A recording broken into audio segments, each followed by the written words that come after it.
there to the south for Sri Lanka, but we should see it staying fine and dry. Take a look at the forecast around the cities. You can see there is rather more in the way of cloud there for Colombo and indeed for Bombay and Kathmandu up into the north. But generally, a good deal of sunshine, warm sunshine too, right across the region. And that sunshine spreading across the Bay of Bengal, right across in towards Vietnam, generally staying fine and dry out towards the Philippines too.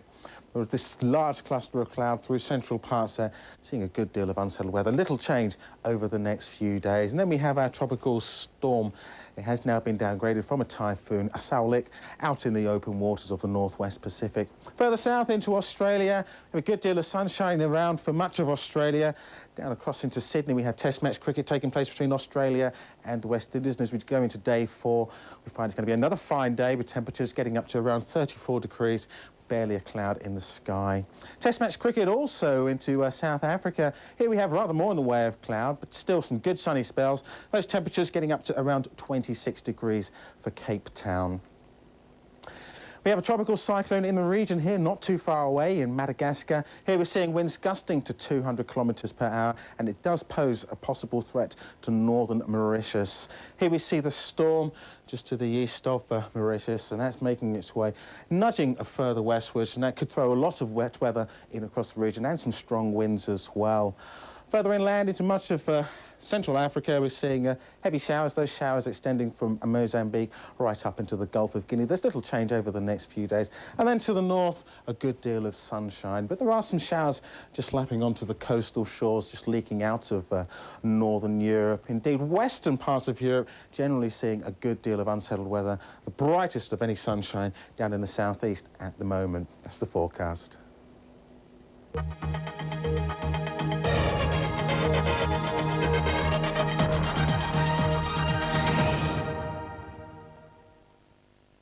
Style and substance.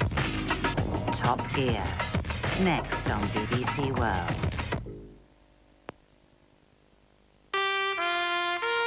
What is a door to you when you have the key? When with the key all doors open. Over land, over sea, in hundreds of places you work, travel through, then rest in. What is a door when you have the key? Diners Club International.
About the way the world's weather seems to be changing? Well, I'm Richard Wilson, and right now I'm in Greenland. In the last few months, I've also visited Antarctica and the Himalayan glaciers, and I'll be reporting on just exactly what seems to be happening to our weather.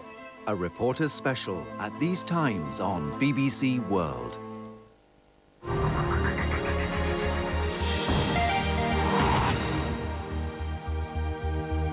This is BBC World, revving up with Top Gear.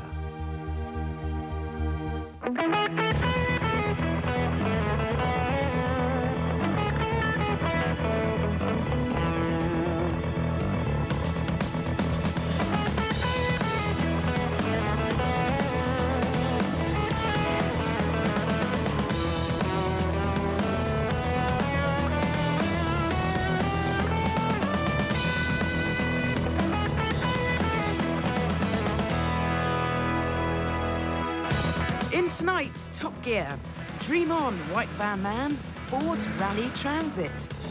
And the best new car you can buy for under £6,000. In a symbolic gesture, this is what the Phoenix Consortium paid BMW for Rover. Yes, a tenner, a crisp tenner, 10 of your English pounds. Ford, on the other hand, paid £1.8 billion for Land Rover.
The new Daihatsu Sirion is the latest arrival on the super mini scene, with this top-of-the-range F-Speed model on the market at £9,995.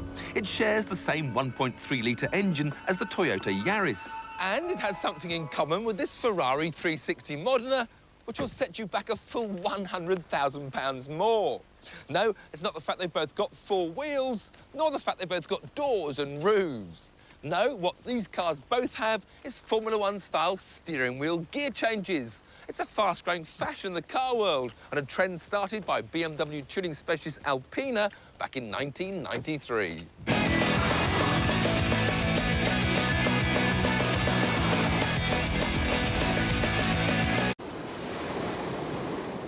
One, two, three.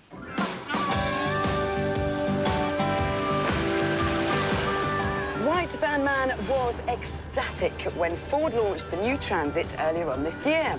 It was friendly to the environment, more economical, but most importantly, it was faster. And it had comforts like aircon and an airbag. But Ford didn't think it was enough. I think they've gone slightly mad. Hold on to your tracksuit pants, White Van Man. The Ford Rally Transit is here. This pet project was built by rally nuts at Ford, who usually prepare transits for forecourts, not special stages. I'm Paul Wilson from Ford. I'm responsible for this unique one-off carbon fibre Kevlar front splitter. It's got all the latest safety features. I'm Gary Cuthbert from Ford, and I designed and built this roll cage for the World Rally Transit in my spare time. It took me 28 hours. It's got all the right rubber. Hi, my name's Alan Banks from Ford. I designed these one-off super sexy wheels for the World Rally Transit. And to sit on, well, they've been a bit naughty. My name is Nick Watson. I work for Ford Motor Company, and I nicked these seats from McRae's World Rally car. Straight from the Ford stand at the motor show, this is strictly a one-off, so I must be careful. But of course, last year's Network Q special stage at Cornbury Park took Juha Kankkunen 2 minutes 51.8 seconds. Jeez, what took him so long? It's got more torque than a Ferrari 360 Modena. It'll hit 60 in under 8 seconds and go on to 130 miles an hour. I am not kidding. It is a beast of a car. Flying through the forest, you can really feel the harshness of the lowered suspension. It jumps and bounces all over these stones and potholes, but so it should. It's a rally van. Oh, this is such a hoot. Big. In just 48 hours. A lot of cloud, as you see on the satellite picture, scattered right the way across Australia. That's hardly surprising. The very high temperatures they're having there at the moment have been setting off those scattered thunderstorms. And that's the way it's going to continue in the next few days. Difficult to say exactly where they'll be, although I think without a doubt there'll be further showers along that northern coast. Not much cloud around in India, just a little bit of finger of cloud there in Pakistan, perhaps the odd shower in northern areas, 1 or 2 showers developing again with the heat of the sun in the far south and into Sri Lanka. Middle East is also dry and sunny, and indeed, as it was seen a while ago, much of India staying that way in the next few days. So Colombo might get a shower, perhaps on Friday, more than any other day. It's a wintry scene in many parts of China, some outbreaks of rain or sleet in the southern areas, staying cold but bright and frosty in the north. Still bitterly cold too across most parts of Japan. Very strong winds continuing to bring some snow to the more northern areas, some wintry showers further south, and those temperatures remain below freezing right the way across Korea as well. South of that, of course, it becomes warmer, but we find a good scattering of showers through the Philippines and Indonesia. Southeast Asia in general, fine and dry.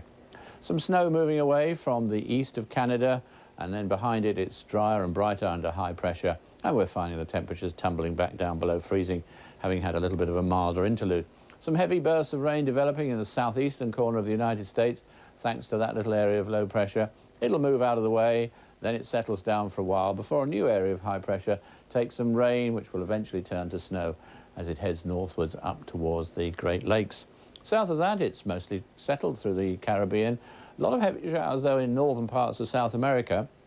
Then we find some sunshine, then we find some breezy and showery conditions in the south. Showers, too, in central and southeastern parts of Africa, and pretty unsettled, too, in many parts of Europe.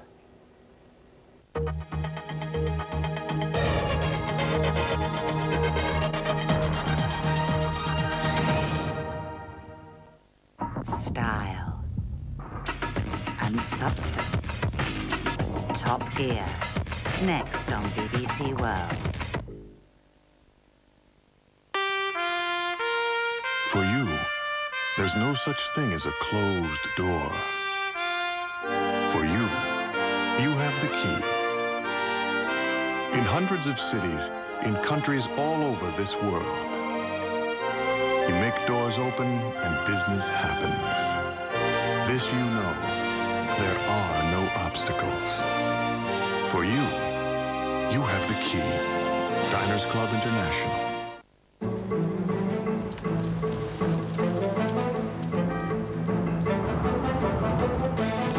You've awakened the true power of e-business. Do you have the software to manage it? If not, consider this your wake-up call. Our software manages more e-businesses than anyone else on Earth. Hello Tomorrow, we are Computer Associates, the software that manages e-business.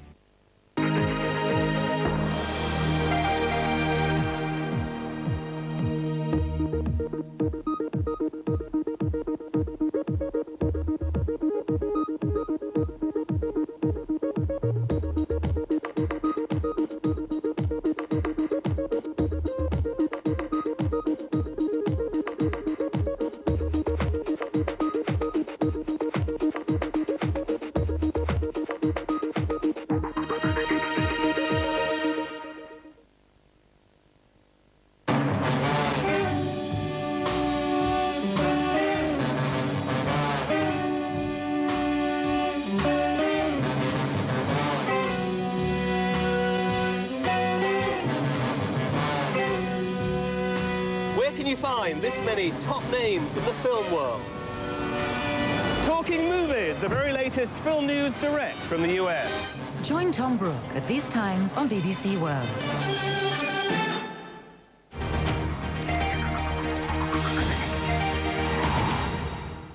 This is BBC World, revving up with Top Gear.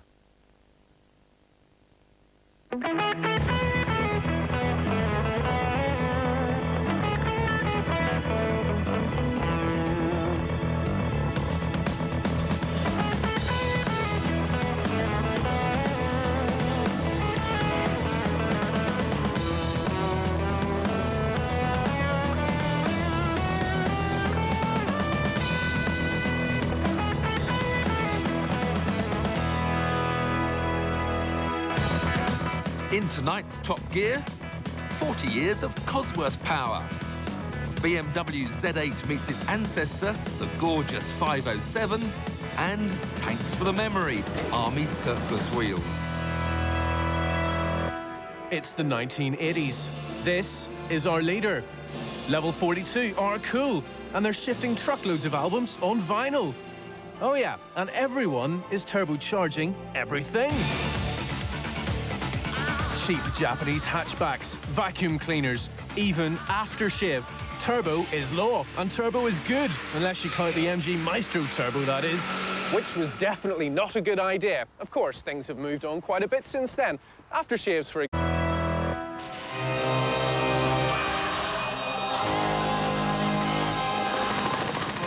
War, the horror. 6 months into a year-long tour of duty, the 5th Battalion of the US 7th Cavalry is suffering heavy losses, pinned down just outside. Kent, actually. And I love the smell of hops in the morning.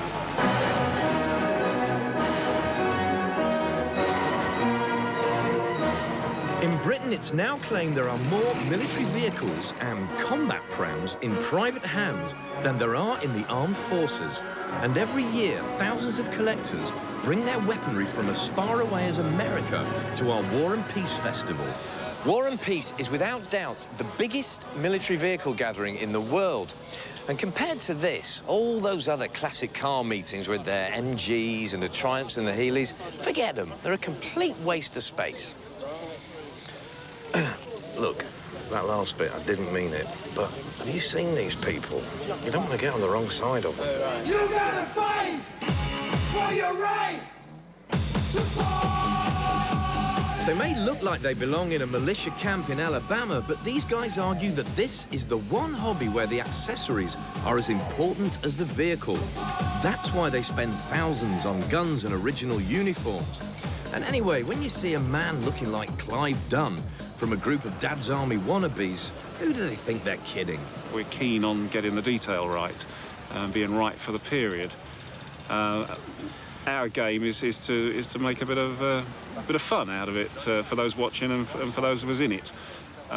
You will see those that are perhaps a little bit more fanatical here in what they do, but that's not quite Someone with a glint game. in their eye, haven't they? Yes, most definitely.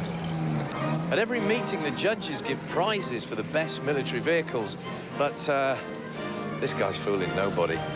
By contrast, this Kevlar-bodied Hummer was the envy of everyone, hence the asking price of £35,000.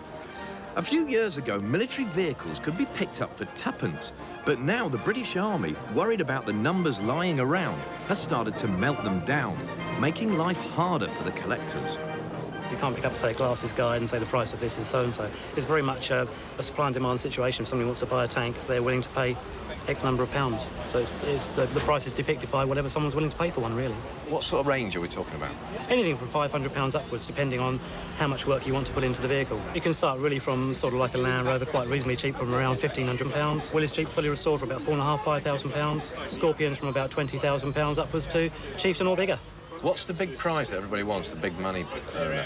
I think realistically the track vehicles are the one that everybody wants, and the one to go for realistically is the Scorpion, because they are so small and easy to drive on the road. Scorpion, now that's the Jag engine, isn't Yes. it? 70 miles an hour or something? They can do 70 miles an hour. What do you do with the cheating? Because you can't say to your girlfriend, right, let's go down the pub, Nice country road, you know. If you've got an MG, you can do that, Yes, but... yeah. The Chieftain really is more of a hobby. It's a weekend thing. We've got a little bit of land you can drive a Chieftain on.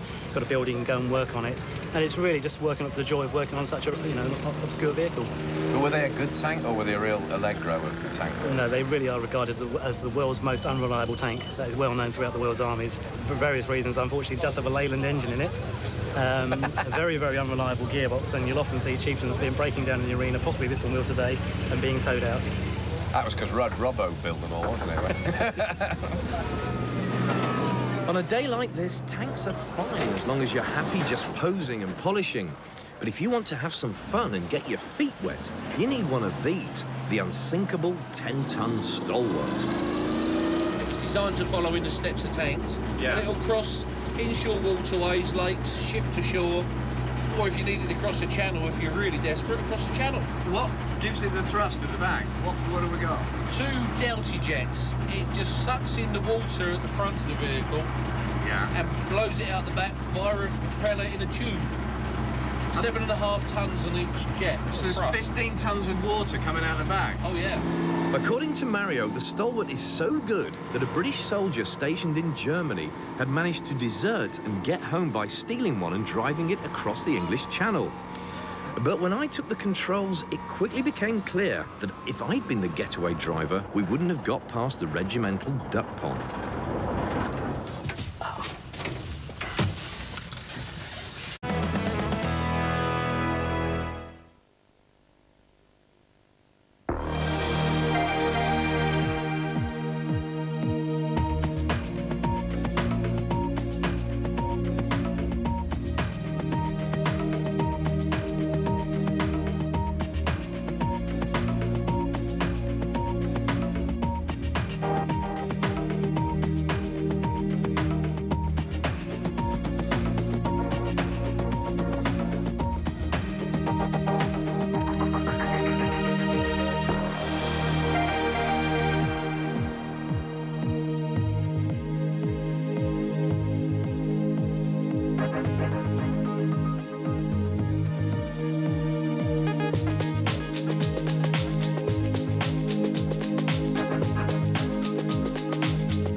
Which means that the only really good reason for showing you this car is that it's such a fabulous visual feast.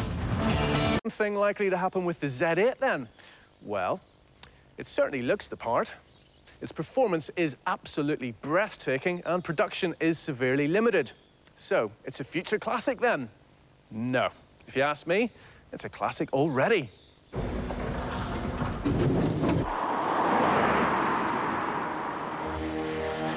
On March the 16th, 1960, I stood glued to the Goodwood railings with my father and watched in awe as Jim Clark drove this Formula Junior Lotus 18 to its debut victory. No, not this one. A sensible one.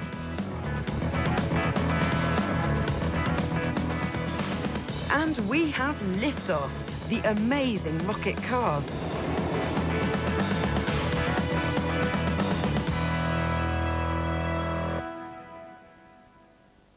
Still across much of South Asia, but you will just notice we're still keeping these showers going across the far south of India and down towards Sri Lanka, and they're brought in on some moist airs moving across the northern parts of the Indian Ocean. The darker reds there indicating some very warm air indeed. It's blue arrows dominating the scene yet again across the eastern side of Russia. Some of that cold air pushing yet again towards Korea and into Japan as well. If we compare the temperatures, you'll see that it's around about the mid-20s to low 30s across much of South Asia. The temperatures really fall away, but at least there's some sunshine over towards Beijing and up towards Tokyo as well. There's no shortage of heat at the moment across the central parts of Australia. Temperatures here around about 40 degrees Celsius. You see the colours lose their intensity for a time across the southern states of Australia, and then the colours then just intensifying as we move into the start of next week. So I think there will be something of a temporary lull in the heat wave across the south there on Sunday, but then into the second week of the tennis, I think we'll see the temperatures on the up again. We may well find further heavy and thundery showers moving in across the eastern side of Australia, rather similar to the ones that we've had in the past 2 or 3 days. Heavy and thundery showers too across the central parts of South America there, particularly across the Amazon basin and up towards the shores of the Caribbean. Now, some of this heat, in fact, gets across the Caribbean and into the southern parts of the USA for a time, and then you'll see that it really loses the battle as yet another pulse of cold air works its way down across the Great Lakes, across the northern plains. We'll see further snowfall here, and then eventually pushes right down towards the Gulf states and indeed as far south as Florida.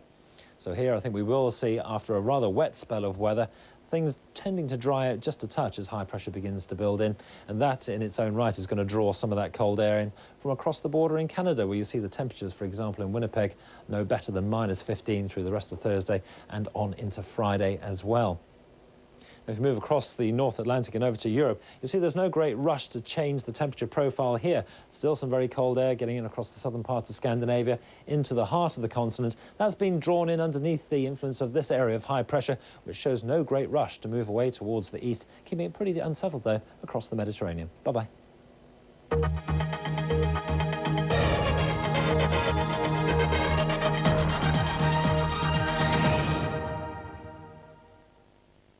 Style and substance. Top Gear, next on BBC World. For you, there's no such thing as a closed door. For you, you have the key. In hundreds of cities, in countries all over this world, you make doors open and business happens. This you know, there are no obstacles. For you, you have the key. Diners Club International.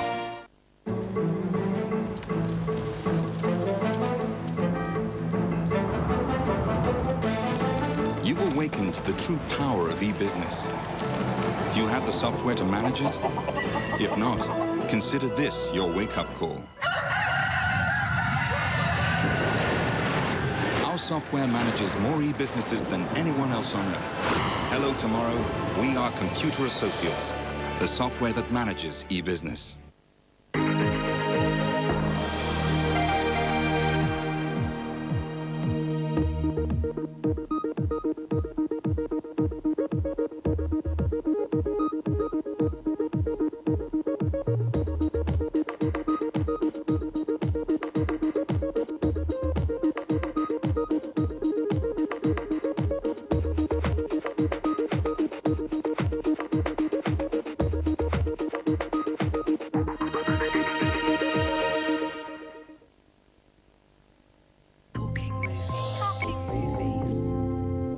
Talking movies, Kevin Costner as a presidential aide caught in the midst of the Cuban Missile Crisis in 13 days. And Sean Connery as a writer who plays mentor to a young boy in Finding Forrester.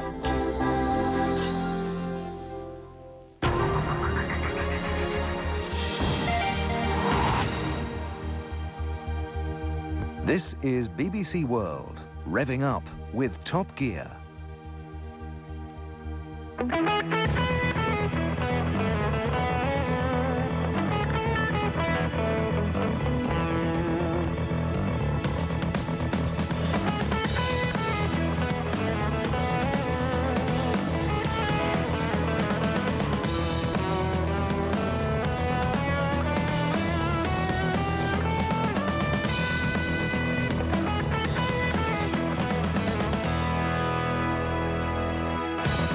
In tonight's Top Gear, TVR goes to Hollywood.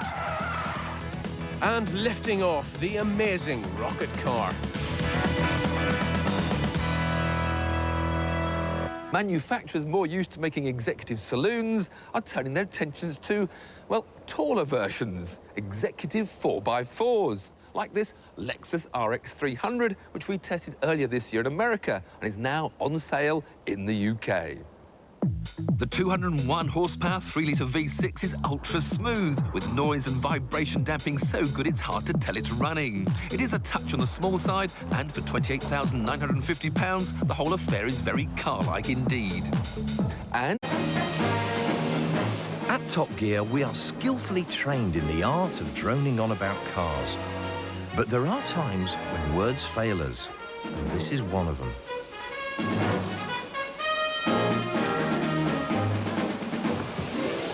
You want gadgets? Well, unfortunately, this hasn't even got a steering wheel. But fortunately, it's got all this, because what we have here is a Swiss Army knife on wheels. I won't show you everything it does right now, but I'll just give you a little taster.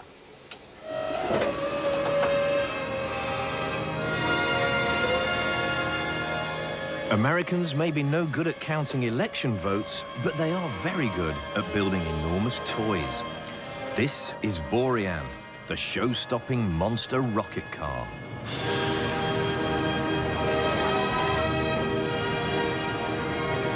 Right, lads, you've got a choice.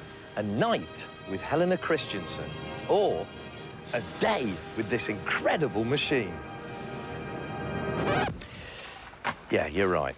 But unfortunately, we're stuck with the machine, so let's find out about it. The Business Report brings you the latest news and in-depth analysis, the definitive guide. Trade up to Asia Business Report, minding your business. Live from Singapore at these times on BBC World.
We should all be very ashamed of ourselves.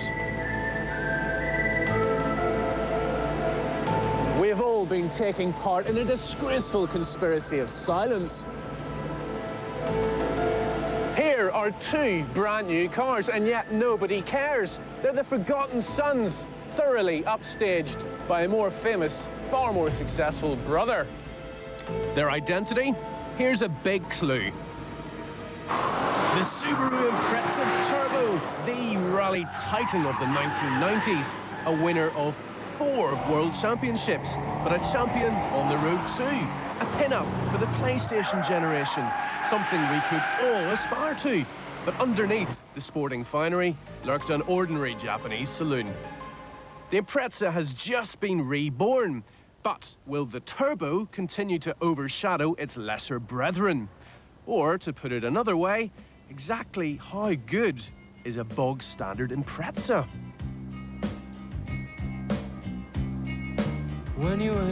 Oh dear, there are no oil paintings, are they? Couldn't look you in the eye. I suppose you could at least say that they look pretty distinctive. On the other hand, you could say that they look just like overinflated versions of the Toyota Corolla. This cannot be a good thing. Boggle-eyed and with a double chin. Actually, it's more of a bear belly. Whatever, the full range of desirable human physical features available to you on a car.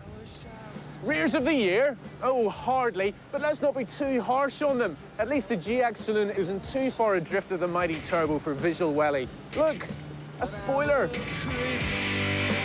Right, time to get moving. Forget their looks. Subarus have long been highly individual cars to drive, even in poverty spec.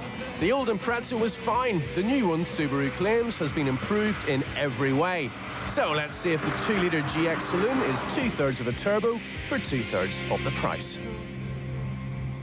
Ah, now you see, this is really quite good. The GX actually does a very passable impression of a detuned Impreza turbo, even if it only has 124 brake horsepower to whisk it along. Even without the turbocharger, the flat-4 engine is lusty and charismatic, if a bit noisy. Its tires aren't as chunky as the turbos, but do you know, this actually sharpens up the steering even more. The GX is a confident sort of car that enjoys being thrashed. This sort of motor that would make a cracking rally car.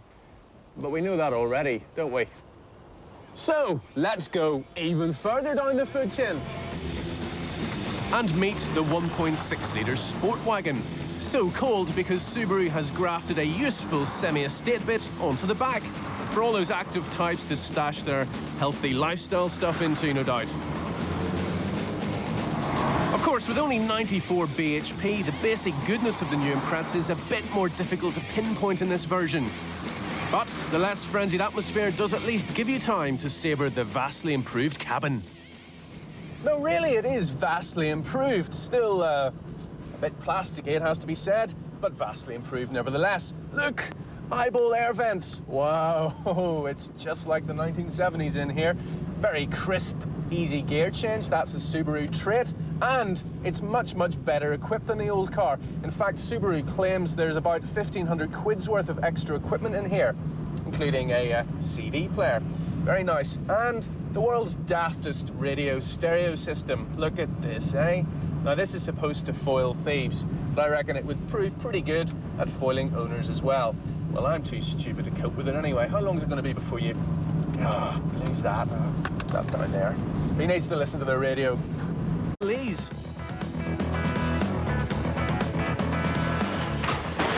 A cautionary tale, Volvo's state-of-the-art safety centre. And Lamborghini's masterpiece, the beautiful Miura SVJ.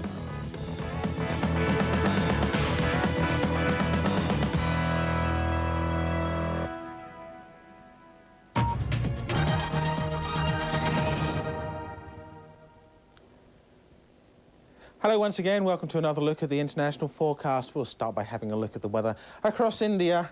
Plenty of sunshine right across the area, some cloud just pushing into southernmost parts, but essentially staying fine and dry here over the next couple of days. Take a look at the forecast around the cities. Colombo seeing a good deal of dry weather, rather more in the way of cloud pushing through on Saturday, but we'll still see those temperatures getting up to 31 degrees. Not so dry as we move across into the southeastern corner of China. Here we've seen in excess of the monthly average rainfall in the space of just 24 hours, and there is a good deal of cloud across the region, just up to the far north of the picture there. But further south, we're now seeing plenty of sunshine across much of Thailand, Cambodia, and across into Vietnam as well, with those heavy showers continuing in across the Philippines, Malaysia and into Indonesia. Those heavy showers continuing all the way down into the north of Australia.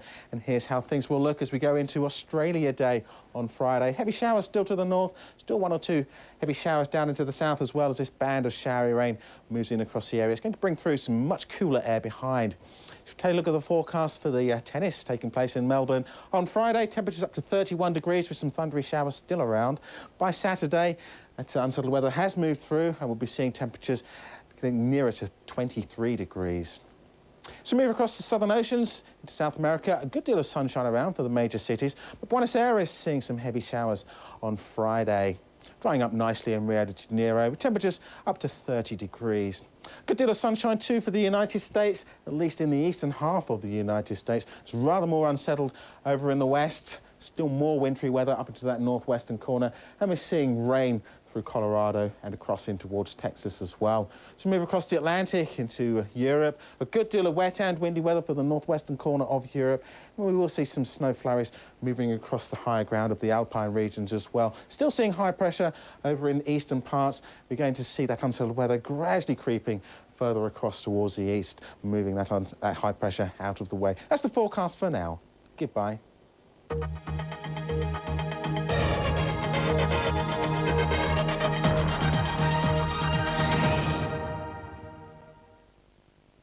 Style and substance. Top Gear. Next on BBC World.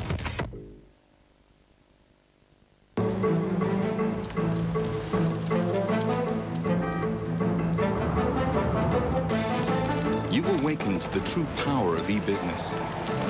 Do you have the software to manage it? If not, consider this your wake-up call.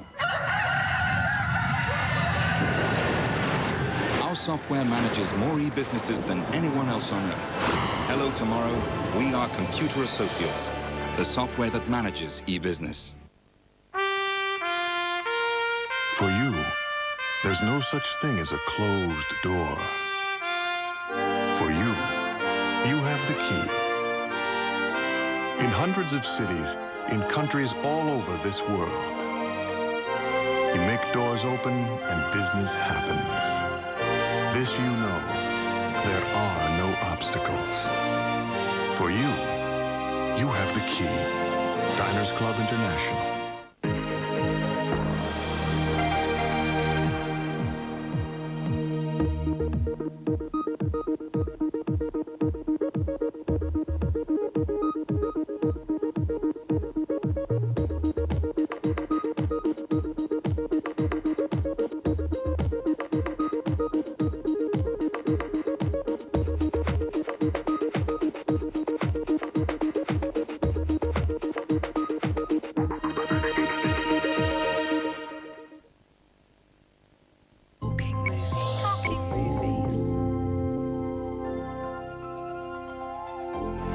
In Talking Movies this week, highlights from the Golden Globe Awards, the glitz, the hype, the glamour, the winners, and the films to have emerged as possible Oscar contenders.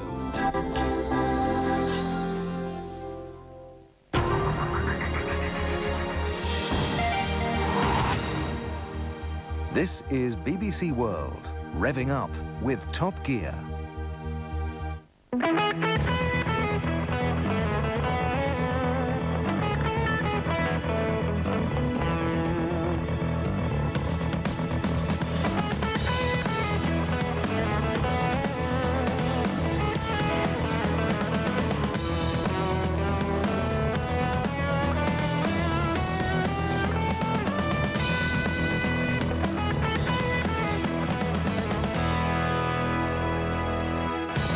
In tonight's Top Gear, it's bigger and bolder, but is it better? The new Lotus Elise.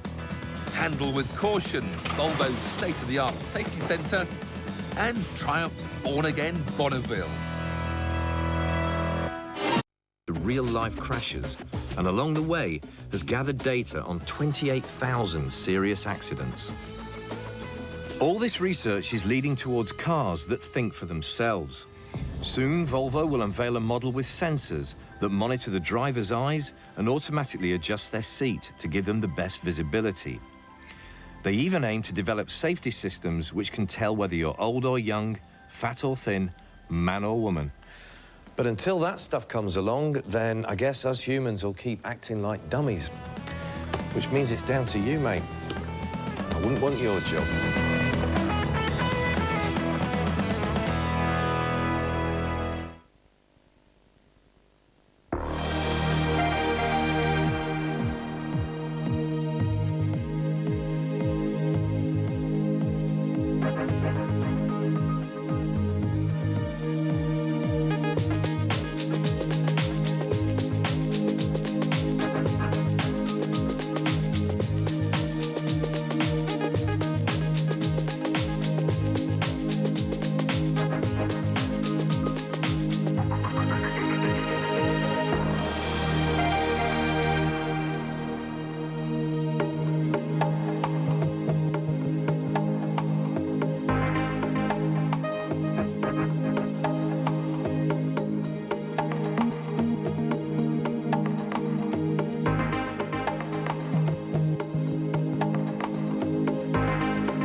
Whether you're new to biking or an old hand, there's one name everybody's heard of. Martin Carney's Trident leads Tony Jeffries on his Bonneville. Seventh there is Peter Butler, Bonneville. I've only recently got my biker wings, but even I know that Bonneville is a legend of a motorcycling name. The Bonnie raced all over the world, but it was the Isle of Man where it shone, winning the first ever TT. And in 1969, it set the first 100-mile-an-hour lap of the island. A born-again bike for born-again bikers. Your dad will love it, and thanks to the low seat, so should us ladies. The Bonnie is back. Triumph has given their classic 60s legend a truly modern makeover whilst preserving the original feel. Meaning the traditional upright position remains, but the...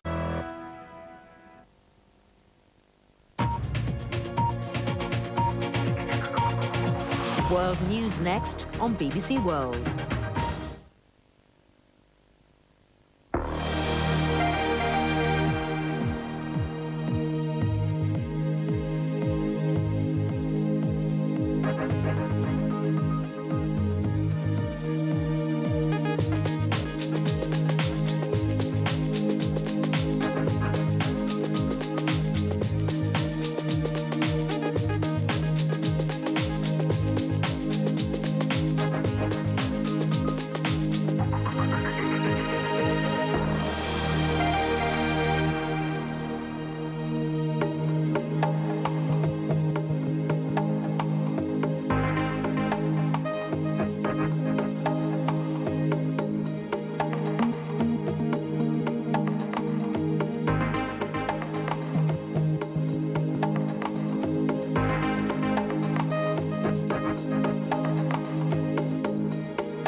Villages nestling in valleys. Vines full to overflowing. Cheese slowly maturing. Creamy risottos bubbling and steaming. Dogs sniffling for truffles. Pasta as smooth as silk. Experience the Italian zest for life. Bliss. Wonderful. Antonio Carluccio looks at the heart and soul of Italian food, at these times on BBC World. Let other programmes deal in sound bites. Let them interrupt the interviewees. That's fine. That's what they're about. That's not what Simpsons World's about. Simpsons World is about listening and looking. We're choosing people who've got something to say, and we want to listen to them saying it. We want to develop it. It's a programme that listens and looks more than a programme that goes out there to tell you what to think. Simpsons World in 30 minutes on BBC World.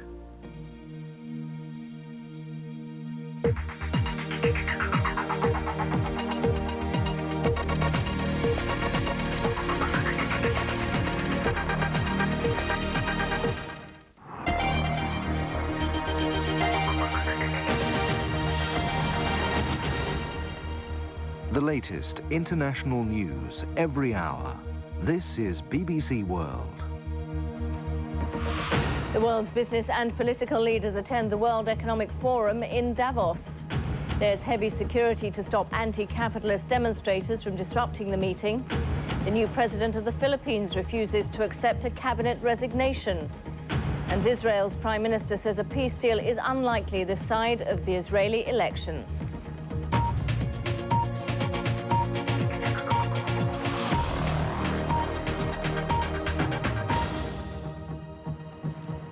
Hello, welcome to BBC World News. I'm Lindsay Brancher.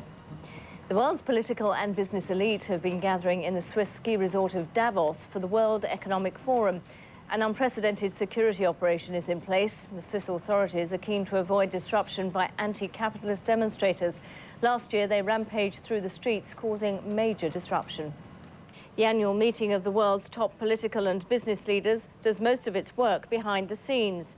But high on the official agenda is the global economic slowdown and the fears of recession. Also up for discussion will be the failure of politicians to manage globalization as the new economy is faltering, and a look at the future of the dot-com economy, which hasn't flourished as people had hoped. It's Switzerland's biggest security operation in decades. The army is on standby and the police force on high alert. They don't want a repeat of last year's violence, when 1,000 people rampaged through the ski resort of Davos in protest at the staging of the World Economic Forum. Wir versuchen zu erreichen, dass es keine Krawalle gibt. We are trying to ensure that there are no disturbances at this year's forum, but no police force in the world can guarantee that this won't happen. It seems wherever a high-level meeting is held, with globalization on the agenda, the protests turn violent. The authorities are expecting trouble. They know some of the protesters have already slipped through, despite the security checks. Pietro and Mark are making the journey from Geneva. We want to demonstrate strongly against the WEF. We don't intend to use physical force, but we are determined to block the forum. The organisers of the forum insist it's neither for or against globalisation. It simply wants to debate how to bridge the gap between the world's rich and poor, but not with those who use violence. The World Economic Forum says if there is any trouble, it will be Switzerland's reputation that's damaged, not the forum's. And with the tightest security ever in place, the Swiss aren't taking any chances. Claire Doul, BBC News, Davos. My colleague Nick Gowing is in Davos. So the issue is the angst over globalisation. What happens now? Here we have all these people. Joining me is Charles McLean, who's the Director of Communications for the World Economic Forum. What view are you taking about these protests? Because really they're highlighting exactly why you're meeting. Well, you know, I think that protests like this are frankly almost a fact of life now at international gatherings like this. Our focus is on what goes on inside the Congress Center. Inevitably, there are going to be some protesters who are going to come and they're going to be in the streets. But we feel that what happens inside the Congress Center is probably going to be every bit as important as anything that would happen outside. But the point is the voices of protest are not actually excluded from inside. You have a large number of NGOs, labour leaders and others who speak exactly the way as these anti-globalisation protesters will. Exactly, and more to the point, they get a chance to talk to the other major stakeholders in society inside the forum. Out in the streets, they're talking to each other. We think that the dialogue that goes on inside the Congress Center is going to be the productive dialogue that really makes the world a better place. But why have you issued a statement which says the forum simply feels no obligation to take these thoughtful discussions onto the streets? Is there no way to engage these guys?